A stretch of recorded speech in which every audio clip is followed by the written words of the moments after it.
Oke.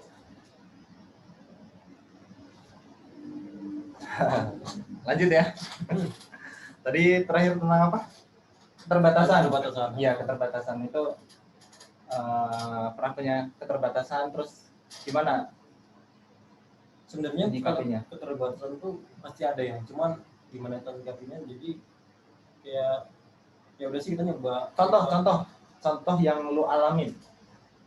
Kalau kemarin itu kan kayak Rizky itu kan kayak dia nggak ada laptop, jadi nggak bisa lebih eksplor. Tapi dengan nggak ada laptopnya dia kan tetap kayak belajar, harus minjem laptop atau apa gitu. Kalau dari lu kayak gimana?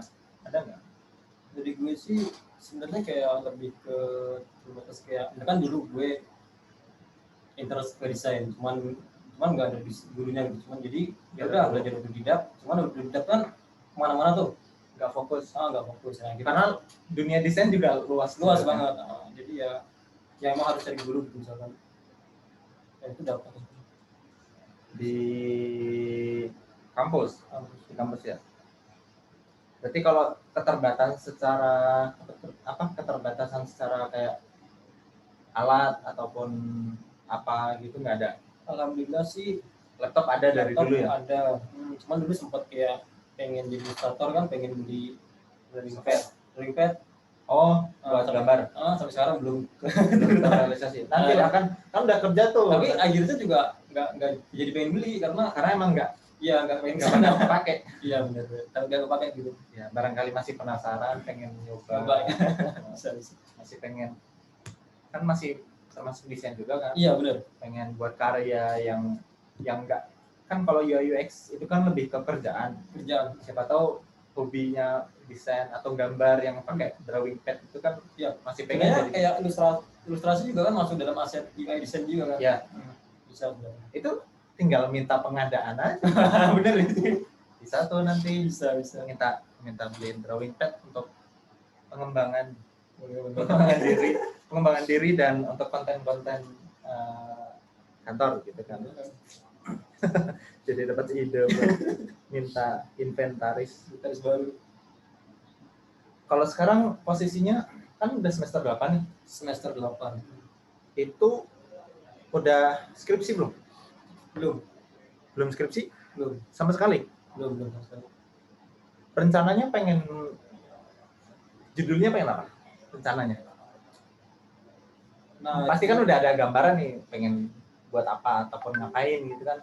Udah ada ya? Sebenarnya sih pengen lebih yang relevan sama kerjaan gue sih, jadi lebih ke riset gitu. Riset analisis pakai software. Cuman masih belum dapat spesifiknya kayak judul itu. Ya. Jadi cuma baru ada tema besarnya doang. Jadi baru ada topik besarnya doang ya, tema besarnya, tapi studi kasus ataupun apapun belum sama sekali. At least yang nyangkut dengan kerjaan lo gitu kan. Jadi masih satu frekuensi gitu ya. Oke. Kalau kemarin si Rizky kan dia udah selesai, tinggal wisuda aja dia. Oke. Terus nah ini nih, secara menurut lo seberapa pengaruh sih komunitas atau seminar ya, ketika ngikut seminar dalam proses belajar? Seminar apapun itu, ya. Sebenarnya itu kembali lagi ke diri kita sendiri. Kayak sebenarnya kalau misalkan kita seminar tapi nggak tertarik sama seminar itu nggak bakal dapat apa-apa sih. Bahkan motivasi pun nggak dapat. Tertarik dalam artian kayak misalkan gini, misalkan aku udah interest desain. Berarti posisinya udah nemu passion. Nggak harus passion sih, lebih ke tertarik kan. Misalkan kayak pengen jualan, terus ada seminar seminar entrepreneur, ikut gitu kan. Itu kan jadi motivasi. Tapi kalau misalkan nggak ada terus ikut, itu jadinya cuman ya kita ikut terus nggak dapat apa-apa di sini. Jadi kembali ke diri sendiri masing-masing sih kalau udah. Cuman kalau komunitas itu besar sih sebenarnya. Karena kan itu kembali ke circle lagi kayak tadi. Jadi ngaruh. Tapi kalau seminar gitu ya kembali ke pribadi masing-masing. Walaupun tapi sebenarnya kalaupun belum interest ya, tahap bagi orang-orang yang belum menemukan jati dirinya. Nah, itu juga sebenarnya bisa dari seminar juga dia dapat. Iya kan? Jadi Ya tergantung sih. Berarti kembali ke orangnya, posisinya kayak gimana. Kayak kalau kondisi lu kayak udah punya interestnya masing-masing gitu, udah punya ketertarikan dalam satu bidang, itu pasti kalau pengen ikut seminar yang selain nggak bahas tentang bidang lu jadi nggak terlalu tertarik gitu kan. Tapi kalau bagi mahasiswa atau adik-adik tingkat yang dia itu belum ada interest sama sekali, masih ngambang, masih abu-abu semuanya gitu kan, masih belum ada yang tertarik, itu bisa lebih baik ikutin aja. Iya, untuk wawasan benar-benar. Apa aja seminarnya, ikutin aja dulu. Nanti siapa tahu ada yang klik, terus masuk ke situ. Lebih nanti kalau udah punya ketertarikan dalam satu bidang, baru ikut komunitasnya, baru ikut seminar yang spesifik, bahkan ikut workshop ataupun sertifikasi yang satu konsentrasi seperti ya. Jadi sebenarnya ya komunitas seminar itu ya pengaruh juga ya, pengaruh banget ya. Di samping teman-teman yang punya satu frekuensi, komunitas dan seminar juga. Terus sekarang kan lebih spesifik ke UI UX nih, desain. Itu kenapa lebih ke ngambil UI UX? Padahal kan desain juga banyak, luas. Itu kenapa? Sebenarnya kayak kembali ke tadi lagi sih, ke lebih relate-nya kan kalau IT kan ke sana. Sebenarnya dulu tuh juga sih, nggak cuma itu doang. Iya sih, sebenarnya banyak sih. Sebenarnya grafik design juga masuk di IT sekarang. Termasuk juga video, videografi, fotografi juga masuk kan. Dulu sempat memfokus ke video, cuman karena mungkin device nggak ada. Nah, berarti kan itu keterbatasan. Iya, benar-benar sih. Cuman akhirnya juga bersyukur sih, jadi nggak lari ke sana gitu, lebih ke jadi lebih ke kita punya keterbatasan, walaupun kan kita interest ke sesuatu tapi kita punya keterbatasan, tapi keterbatasan ini sebenarnya bisa dialokasikan untuk ke konsentrasi yang lain. Jadi miring kita tempatnya lain tuh nggak yang gitu. Jadi kan kayak video itu kan butuh spek komputer yang besar gitu kan, kamera terutama itu. Iya, kamera atau apapun itu yang mendukung untuk sesuatu yang pengen kita pelajari yang itu. Cuman karena device-nya nggak mendukung, kita interest masih dalam lingkup desain, kita ke yang lain gitu ya. Berarti karena kondisi lebih ke kondisi saat itu, ya udahlah ke UI UX.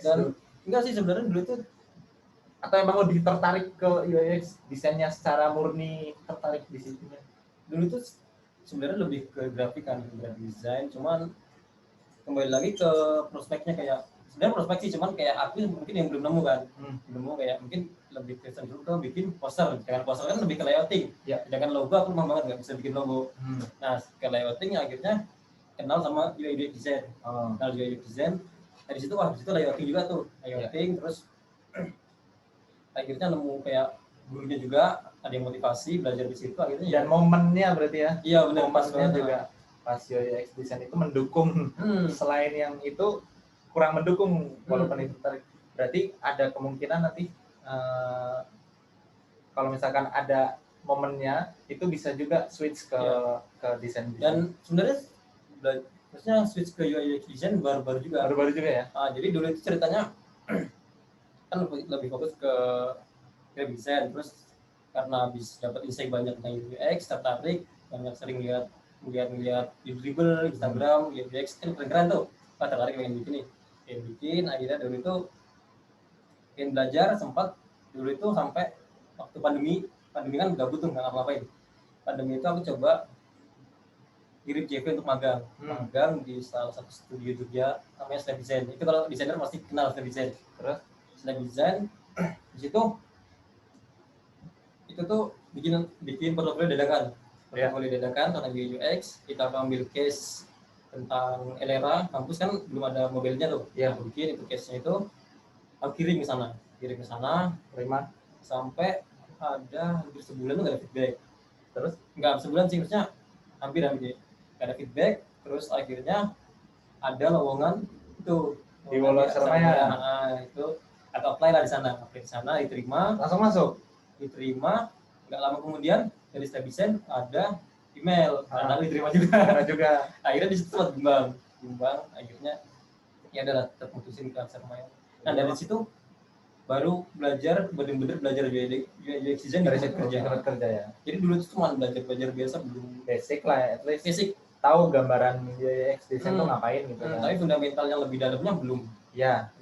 Dan lebih ngulik ketika udah di dunia kerja. Oke. Sekarang kerja di mana? Polo Aksara Maya. Benar. Nah itu ketika awal masuk, bukan ketika awal masuk, ketika di dunia kerja itu gimana rasanya? Gimana ya rasanya tuh? Ya pasti kayak pasti beda dong. Beda banget. Bedanya itu kayak kita dituntut mendesain tiap hari. Ya iyalah orang kerja. Mendesain tiap hari juga. Kalau dulu kan sebelum situ kan kayak pernah kayak ngambil proyek freelance. Kalau kerjanya ngoding baru ngoding. Benar. Di freelance kan kayak aku ngambil misalkan aku ngambil 2 minggu lah, misalnya 2 minggu aku kerjain 3 hari mepet gitu. Oh jadi lebih ke ketika sebelum kerja itu, sebelum kerja tetap gitu, itu kayak masih suka-suka. Ya kan freelance kan masih kayak sesukanya kita. Iya benar masih bebas. Tapi kalau kerja ya dituntut untuk kerjain tasnya dan harus ada progres setiap harinya dan ada jamnya juga. Ada gitu kan. Jadi ya di situ lebih ada tanggung jawab gitu. Lebih bertanggung jawab. boleh. Nah kalau menurut lu nih bisa nggak dideskripsiin singkat aja kondisi lu sebelum dan sesudah kerja, entah itu dari finansial atau dari kepribadian atau gimana, bisa nggak dijelasin ke teman-teman? Kalau dari finansial sih kayak sekarang kan lebih mandiri sih, kalau dulu kan masih diri orang tua tuh. Ya semenjak kerja udah benar sendiri dan harus belajar manage uang sendiri. Itu keren. Itu sulit beneran. Iya. Itu sulit. Kemudian dari perbedaan sih mungkin lebih kayak kayak ya tadi dapat tanggung jawab. Sedangkan kalau kuliah dulu tuh kan kayak ya udahlah kita kuliah aja, pengen masuk pengen bolos dulu sering. Ya. Berarti setelah kerja ini udah lebih mandiri lah ya. Alhamdulillah. Lebih bisa manage duit. Itu masih bisa. Masih belajar. Masih belajar. At least kita nggak sembarang ngeluarin duit gitu kan. Karena kita carinya juga pakai keringat sendiri gitu kan. Terus juga jadi sadar betapa sulitnya cari uang. Jadi lebih menghargai uang dan waktu lah ya, waktu juga ya. Nah waktu yang benar-benar berharga banget sih, makanya kayak ya kalau kita lubang tuh buat misalnya lebih produktif gitu. Ya.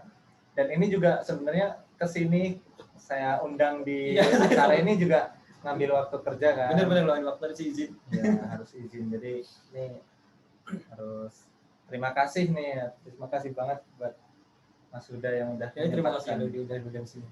Ke teman-teman juga, kita kan juga minta waktunya teman-teman yang hadir di sini buat nonton. Oke, terus kalau menurut lu pribadi, perbedaan di dunia kampus sama dunia kerja itu kayak gimana?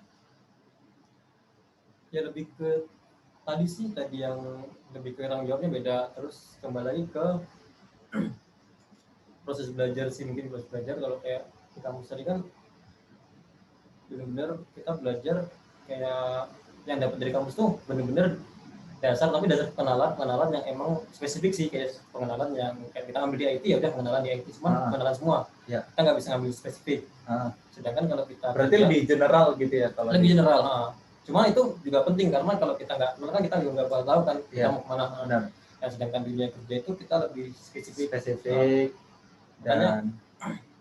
Makanya kayak sering kayak ngobrol ke teman-teman tuh kalau bisa mulai dari sekarang tuh udah tahu gitu lah mau kemana gitu. Supaya nggak yang spesifik kayak dulu, kayak misalkan dari Zilvan tuh udah bilangin kayak lu kan bisa website, bisa mobile, kalau bisa ambil satu aja lah, jangan semua gitu.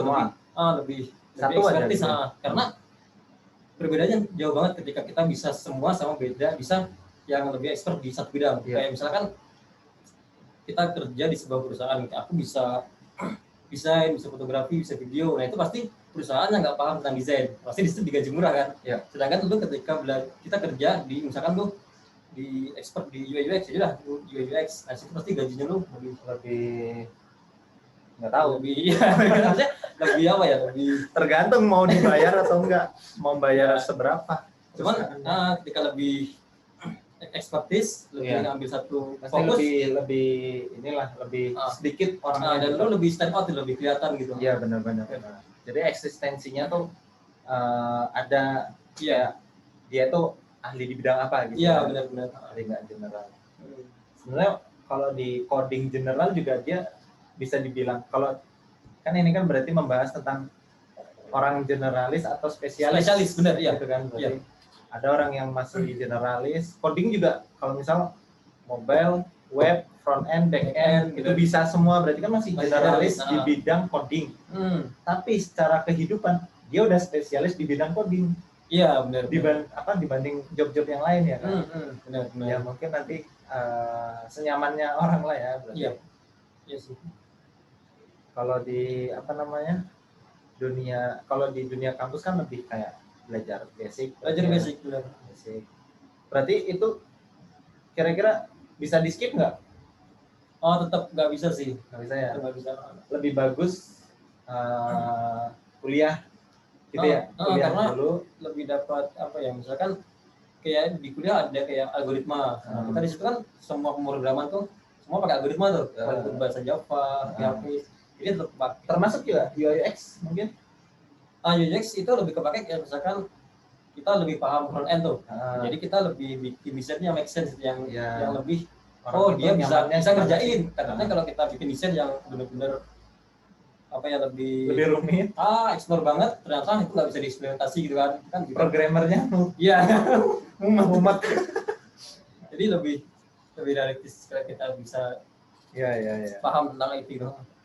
Nih, pernah nggak kalau menurut lu gimana nih? Kadang tuh ada meme ataupun perkataan dari orang-orang itu, orang desain, orang UI UX tuh kayak cuma gini-gini dong ya. Ya kayak cuma gambar jadi gitu ya. Ini tempel tombol di sini bagus nggak ya? Bener. Kayaknya tombolnya ditaruh sini aja. Oh ini udah bagus. Yang semua ngerjain produknya itu kan programmer. Iya. Itu kayak orang-orang yang programmer itu kayak merasa ini orang-orang kerjanya gampang terus gajinya gede gitu. Iya, benar. Itu kayak gimana kalau menurut lo? Sebenarnya ya itu kembali ke perspektif masing-masing, karena banyak sih orang-orang yang kayak gitu.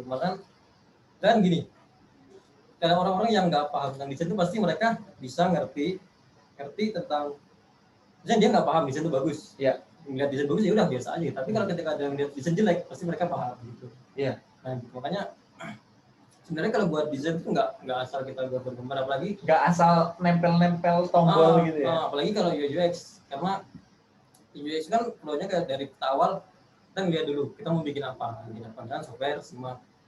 Nah simak itu kita lihat di situ apa sih kebutuhannya, terus apa permasalahannya. Nah kalau udah dapat kita cari solusinya. Jadi kita lebih ke fungsi dulu, bikin fungsi baru fungsi udah dapat, baru nanti kita bikin purpose itu. Nah purpose itu misalkan nanti fungsi ini flow-nya apa aja dulu, misalkan harus login, terus nanti ambil paket kuliahnya apa, terus KRS kan. Iya. Nah setelah itu nanti baru reframing untuk kayak kita nentuin gimana sih kayak UI-nya, psikologi, misalkan button bagusnya di sebelah kanan atau kiri. Itu gitu. lebih ke user experience-nya kayak gimana, benar. User journey-nya kayak gimana, dipertimbangkan semuanya lah ya. Ya itu sebenarnya UI UX itu nggak cuma sekedar nempelin doang ya. Yang lebih berpikir banyak itu malah UI UX-nya daripada programmer. Karena kalau misalkan ya bisa sih programmer, misalkan kita gabungin tim untuk nge-build aplikasi, tapi bagusnya dia lebih user gitu, sebagai user. Jadi mereka melihat kalau aplikasinya kalau misalnya gini kurang, jangan sebagai programmer. Kalau sebagai programmer dia bakal lebih ke teknis. Jangan gini nih, gue nggak bisa kerjain gitu misalkan. Sulit gitu kan. Sebenarnya bisa tapi sulit. Iya. Jadi lebih ke user.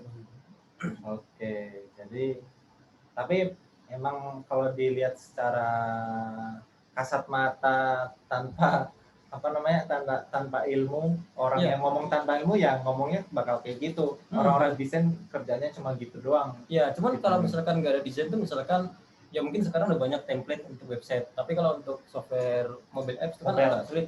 Harus didesain emang. Jadi ketika nggak ada desain juga kasihan front end tuh masih ngeraba-ngeraba gitu, untuk ini mau gimana apa. Ya. Dan ketika ada yang lebih spesialis buat ngerjain bakal lebih jadi gitu. Benar. Soalnya kalau ketika misalkan gini, itu misalkan kita ngerjain sebuah aplikasi dan dikerjain oleh orang yang nggak aware sama desain gitu kan, nggak ada orang desain di dalamnya, itu takutnya aplikasi itu malah nggak dapat gitu, maksudnya lebih merusak citra aplikasi sendiri, jadi kurang berfungsi. Padahal fungsi dibutuhkan tuh butuh banget aplikasi itu gitu, tapi kurang berfungsi gitu. Jadi tidak enak dipakai. Iya ya. Oke. Ini pertanyaan udah mulai akhir nih. Kira-kira kalau misalkan lu dikasih kesempatan buat balik lagi ke semester awal, semester 1, 2, itu kira-kira apa yang lu bakal lakuin? Kalau sekarang nih, lu dikasih kesempatan buat balik lagi, lu nanti mau ngapain? Masih manfaatin waktu buat fokus KP sama skripsi sih. Untuk ke situ, soalnya itu butuh bekal juga untuk kerjain di. Berarti lebih persiapan lagi. Persiapan langsung. Jujur sampai sekarang juga masih belum siap. Tiba-tiba udah satu aja gitu. Sama. Dan itu benar-benar harus dipersiapin beneran. Jadi at least berarti nggak buang-buang waktu di semester awal. Iya benar-benar. Get improve skill lagi. Skill, sama untuk persembahan di akhir sih, soalnya kan kayak bisa dibilang kita kuliah juga untuk masa depan, sama juga untuk orang tua kita juga gitu. Benar. Nah, ada nggak, kasih dong nasihat buat adik-adik tingkat kita, kasih sepatah dua patah nasihat buat mereka gitu. Mungkin lebih ke tadi sih, lebih lihat ke sana dong. Lebih luangin waktunya untuk hal yang lebih produktif gitu, lebih positif. Terus kalau bisa mulai dari sekarang udah gimana sih nyari passion kalian di mana gitu. Tentuin kalian mau lari kemana setelah kuliah supaya enggak sebenarnya banyak sih jalan orang beda-beda ya, cuman lebih terarah gitu. Mungkin sih. Terus misalkan kalian udah dapat kalian mau kemana, nah itu kalau bisa jangan sungkan-sungkan untuk cari guru, alumni kalian, kakak kalian tuh banyak yang bisa kalian minta bantuin, deketin gitu ya orangnya. Nah itu juga ngaruh banget ketika kalian udah tahu nih kalian mau kemana, cuman kalian nggak punya guru, itu nanti kalian malah jadi kayak nggak tahu arah gitu. Jadi tetap butuh guru. Dicari circle yang baik, benar, frekuensi gitu ya. Oke, kita lihat ada pertanyaan dari teman-teman nggak? Ada satu. Selama menjadi UI dan UX, tingkat risiko dibandingkan pemrograman yang paling berat dan memerlukan waktu yang cukup lama, yang mana UI atau pemrograman? Risiko gimana sih maksudnya? Tingkat risiko dibandingkan pemrograman paling berat dan memerlukan waktu. Mungkin proses belajarnya kali ya. Coding sama UI UX itu effortnya lebih gedean mana gitu?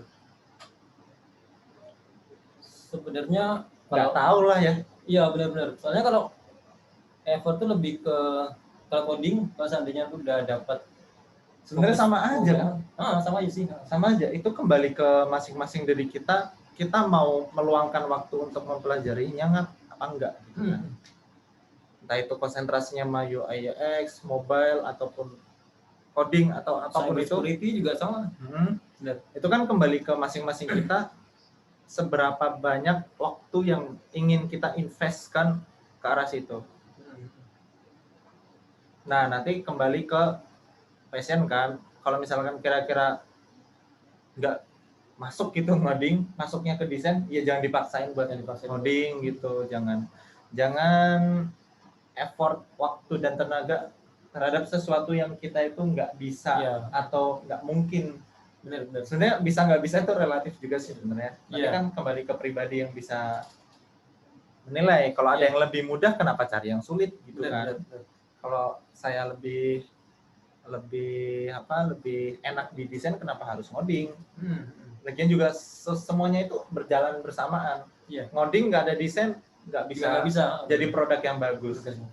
cuma desain doang, mock up doang, nggak ada codingannya, nggak ada backendnya, nggak nggak terrealisasi. terpakai juga, useless aplikasinya. Jadi Iya, semuanya, semua bidang terpakai. Jadi fokus ke satu, konsentrasi aja. 2 menit lagi azan. Ada pertanyaan lagi coba satu.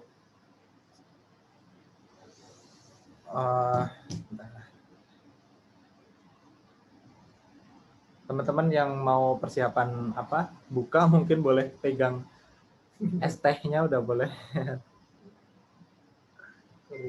Mana sih?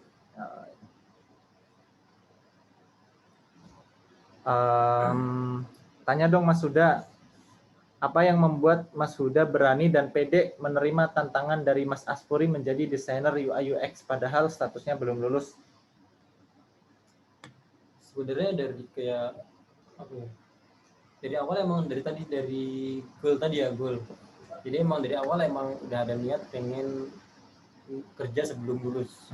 Oh iya. Jadi ya pas ada momennya kerjain aja gitu ya. Sebenarnya lu bimbang juga sih, takutnya salah, tapi ya sikat aja lah gitu ya. Ini coba dijelasin dulu. Sikat aja, ada kesempatan apapun sikat gitu. Nanti keberuntungan akan berjalan. Jadi karena prosesnya belajarnya kita bisa di mana aja. Jadi kita kerja sambil belajar pun bisa juga gitu. Iya. Oke. Nggak ada pertanyaan lain. Mungkin apa namanya? Udah mau berbuka, udah mau waktu buka puasa. Jadi mungkin hanya itu ya. Terima kasih buat Mas Huda yang udah meluangkan waktunya untuk kesini sharing untuk apa namanya di sini ke teman-teman yang hadir. Ya. Ini semuanya tadi di record dan insya Allah bisa diupload di YouTube ataupun di platform lain. Jadi teman-teman yang nggak bisa hadir tetap bisa dengar cerita suksesnya. Belum.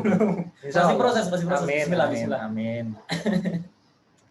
Nanti kalau ada pertanyaan lain bisa japri langsung ke beliau ya.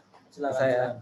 Untuk adik-adik tingkat yang pengen insight lebih tentang UI UX design, boleh langsung ke beliau. Insya Allah gratis juga bisa. Iya, insya Allah siap lah kita kakak-kakak tingkat buat bantu adik-adik tingkat. Kalau misalkan saya nggak bisa kan bisa alihin kemana gitu kan? Iya benar. Kita berbanyak relasi gitu. Iya, dan nanti bisa juga dikasih project-project ya. Project. Mungkin hanya itu yang bisa kita bawa pada hari ini, pada sore kali ini. Kurang lebihnya mohon maaf, tadi juga sempat ada kesalahan teknis, terjeda sebentar, tapi itu nggak masalah. Dan buktinya kita selesai sampai akhir. Terima kasih buat teman-teman yang sudah hadir di sini dan segenap kru yang bertugas. Kita ucapkan terima kasih. Assalamualaikum warahmatullahi wabarakatuh.